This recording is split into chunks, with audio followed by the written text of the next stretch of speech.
الحديث الرابع عشر عن ابن مسعود رضي الله عنه قال قال رسول الله صلى الله عليه وسلم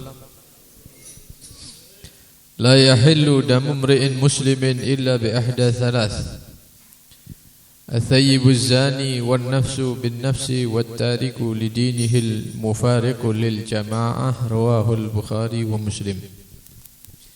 السلام عليكم ورحمة الله وبركاته.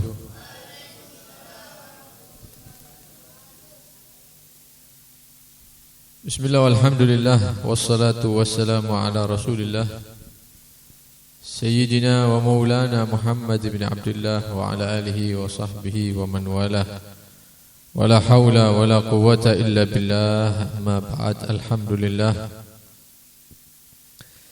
masih diberi kesempatan, diberi panjang umur oleh Allah subhanahu wa ta'ala sehingga bisa menghadiri majlis rutin pada malam hari ini.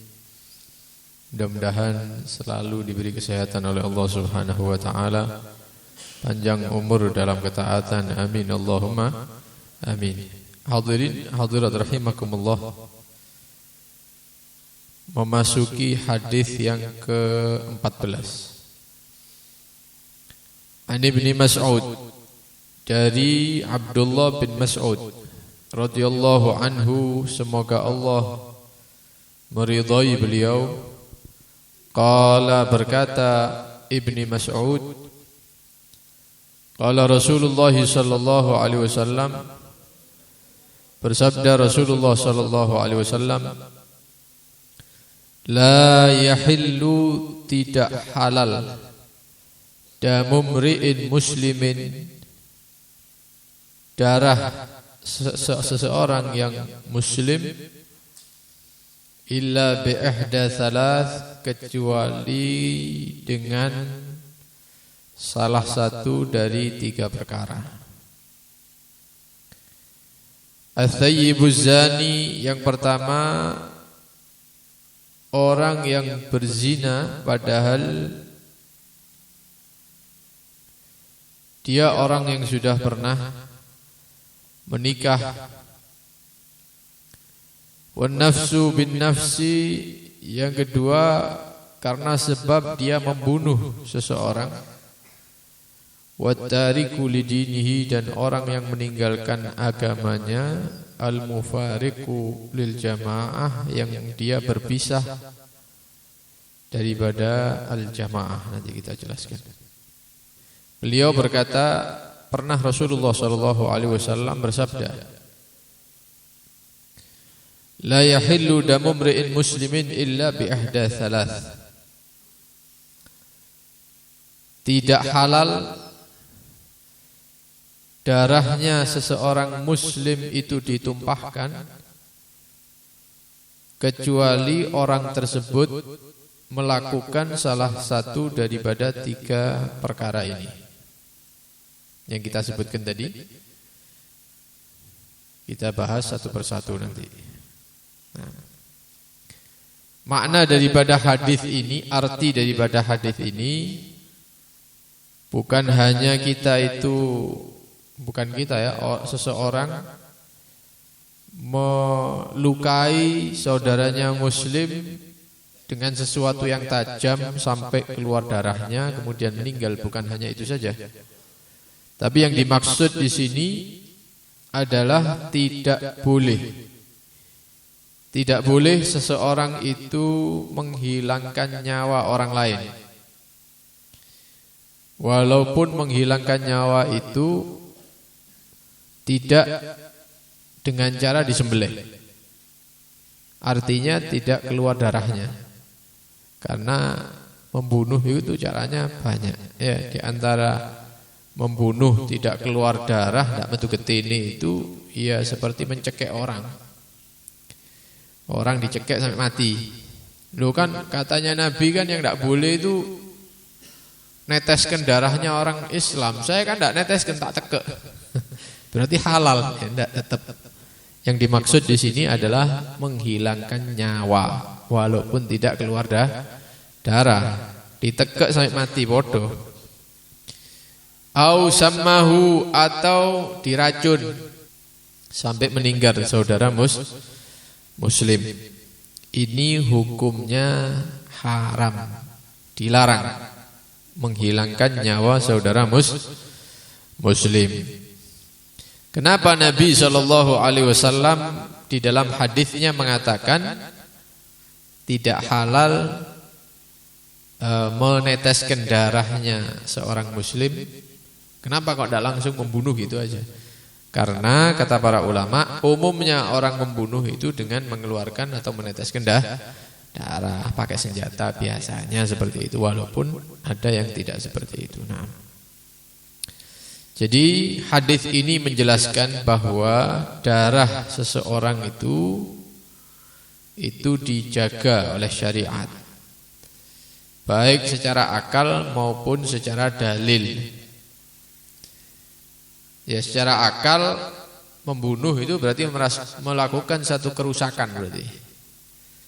Membunuh itu melakukan satu kerusakan, padahal Allah menciptakan manusia dengan ciptaan yang terbaik kok dibunuh sama dia.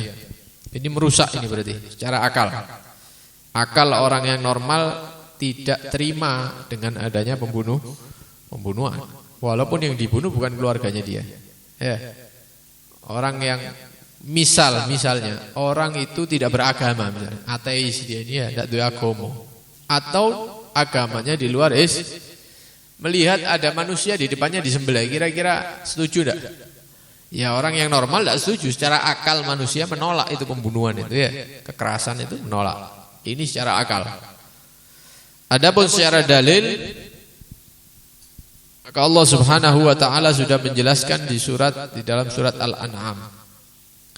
Wala taqtulun nafsal lati harramallahu illa bil haqq. Janganlah kalian membunuh satu jiwa yang mana hal itu sudah diharamkan oleh Allah Subhanahu wa taala illa bil haqq, kecuali membunuhnya karena memang hak sesuai syariat. Ya, seperti sebagian hukuman yang ada dalam syariat ini dengan cara dibunuh ada. Ini berarti bil haq, ini sesuai dengan aturan. Itu dalam Al-Quran.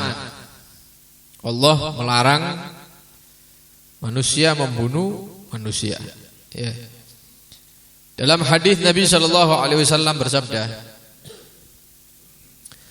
man a'ana ala qatli muslimin, barang siapa yang membantu, berpartisipasi, melok-melok begitu, ala qatli muslim, dalam membunuh orang Islam, satu orang mati, dia ikut-ikutan di situ, ya.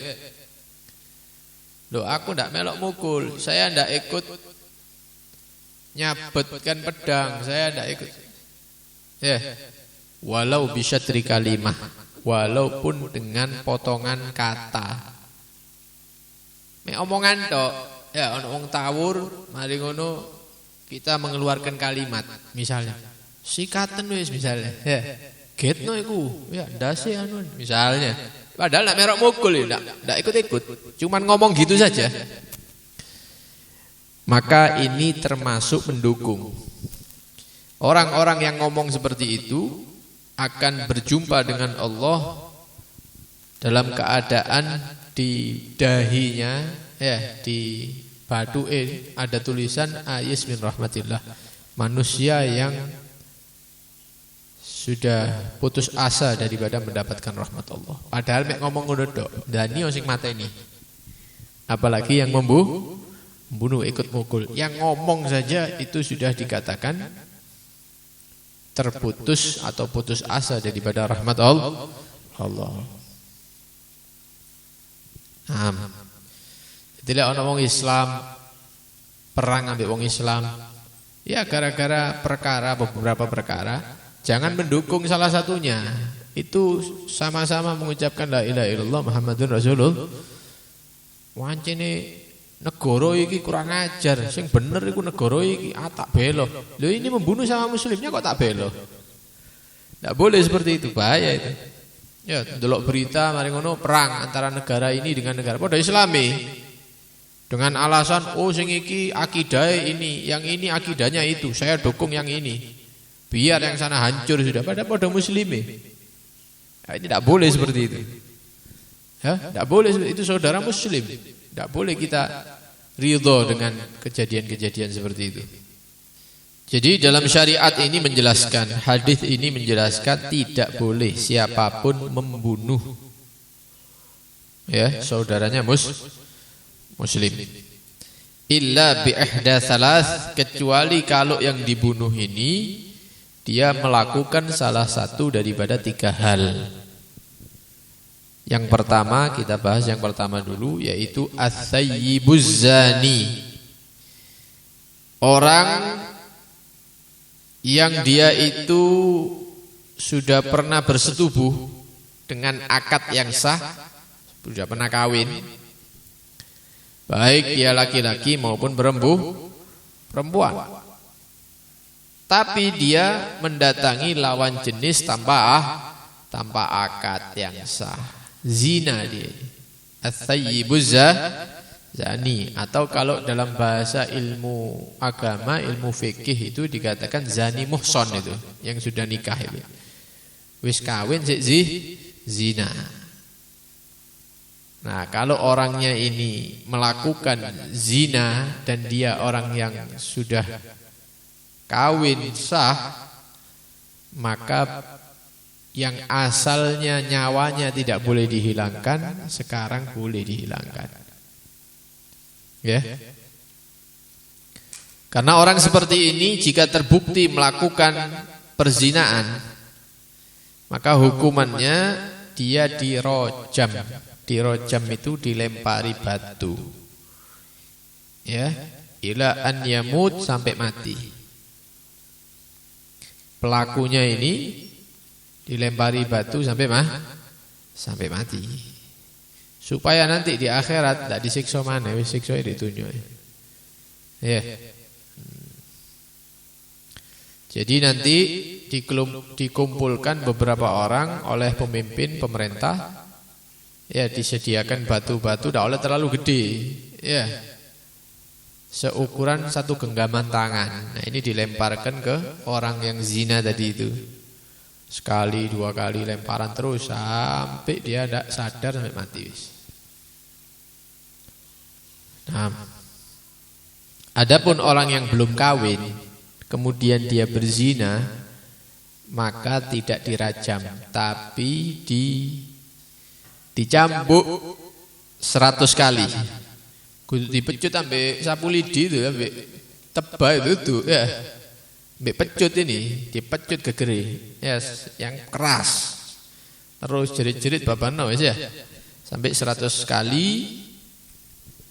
Keluar darah, bebas sudah ya, karena dia melanggar.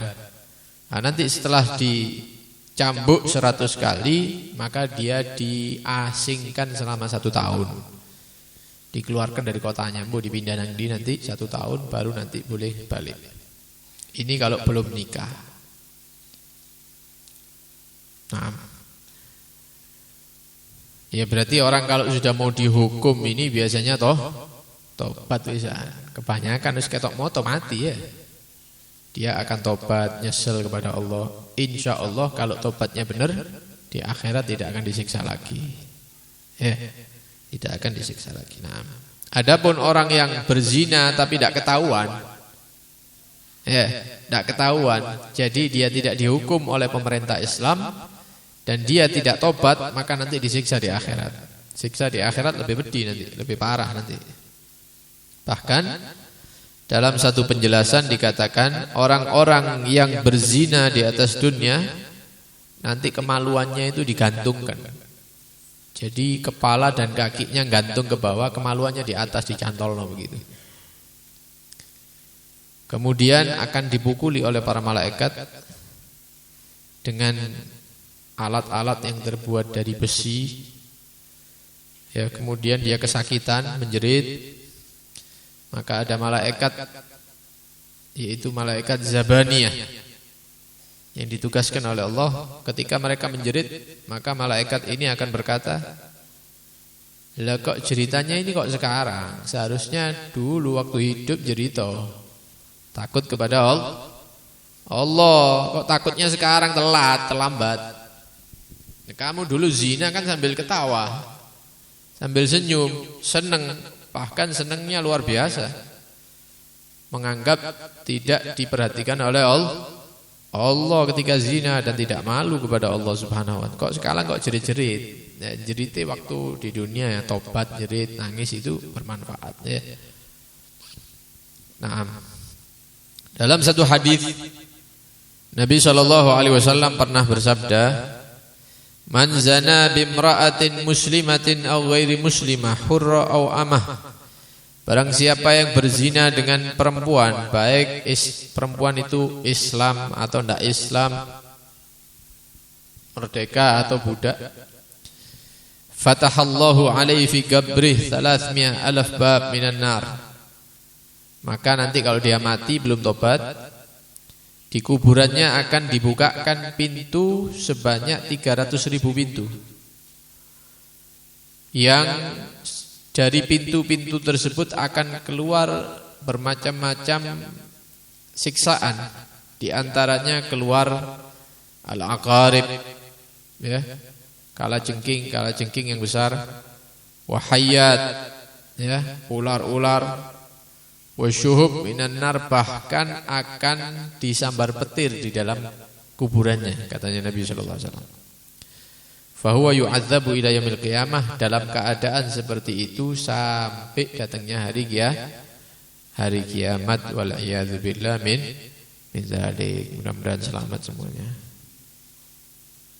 Wa ruwiya fil hadithi aidan, diriwayatkan dalam satu hadis Nabi sallallahu alaihi wasallam berkata, berhati-hatilah kalian daripada berzina. Karena di dalam berzina ini ada 6 perkara ya, yang jelek. 3 akan diberikan di atas dunia, 3 akan diberikan di akhirat bagi orang yang berzina. Yang di dunia apa saja?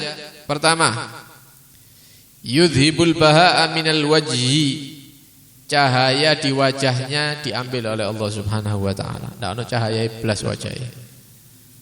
Ini di dunia. Wa yurisul faqr, dan menyebabkan kefakiran. Wa yunqisur rizqa wal umur, mengurangi rizki dan memperpendek umur. Ini di atas dunia. Wajahnya tidak ada nuri, tidak ada cahaya sama sekali. Fakir, kemudian rizki dan umurnya dikurangi sama Allah Subhanahu wa ta'ala. Adapun 3 yang di akhirat bagi orang yang berzina, maka nanti Allah akan memandang kepada dia dengan pandangan murka sehingga wajahnya berubah menjadi hitam pekat di akhirat. Wasaniyah yakunu hisaban syadida, hisabnya akan panjang nanti urusannya. Orang-orang sudah masuk surga, dia masih dipertanggungjawabkan, dihitung amalnya. Sulit ini.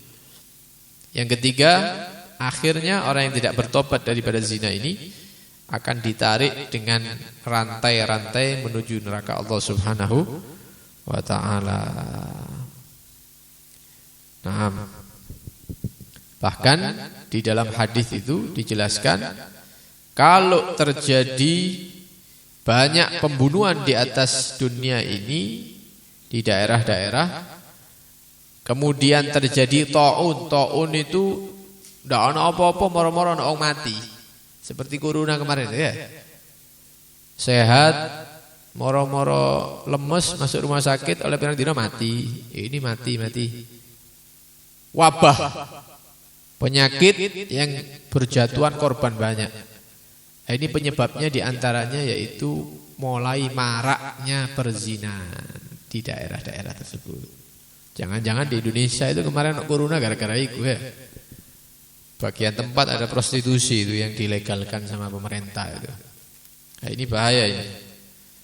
Ya, kasratuz zina itu, banyaknya perzinahan di daerah menyebabkan banyaknya pembunuhan, juga terjadinya wabah.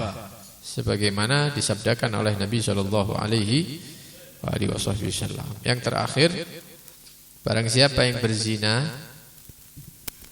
ditakutkan istrinya sendiri akan dizinai sama laki-laki atau putrinya nanti sebagai balasannya. Karena itu diceritakan dulu ada seseorang itu pernah mendekati perempuan, satu perempuan didekati kemudian dicium sama laki-laki. Padahal perempuan ini tidak mau.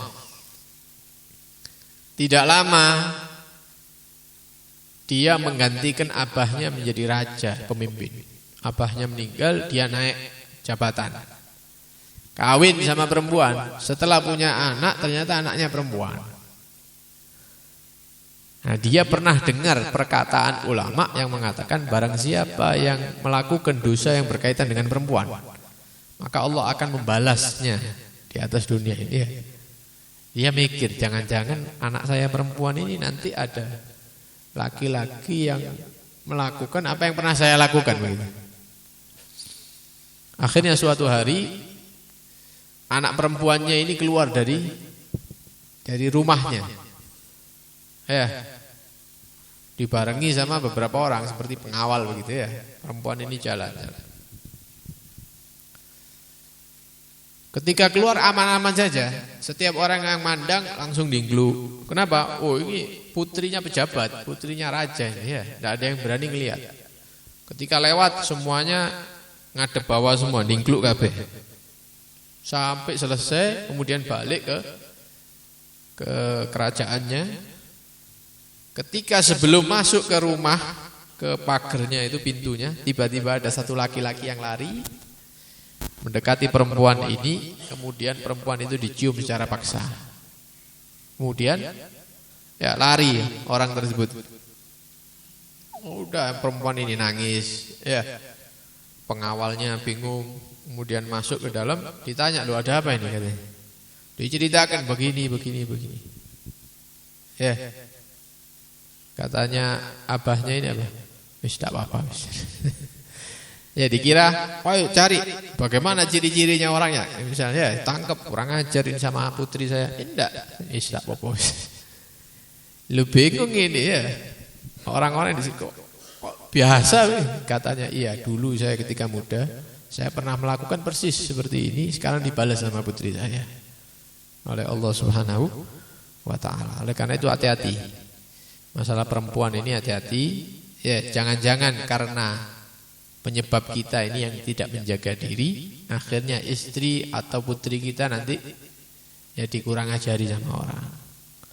Karena itu jaga diri, tobat kepada Allah Subhanahu wa ta'ala, jangan sampai mendekati hal-hal yang seperti ini.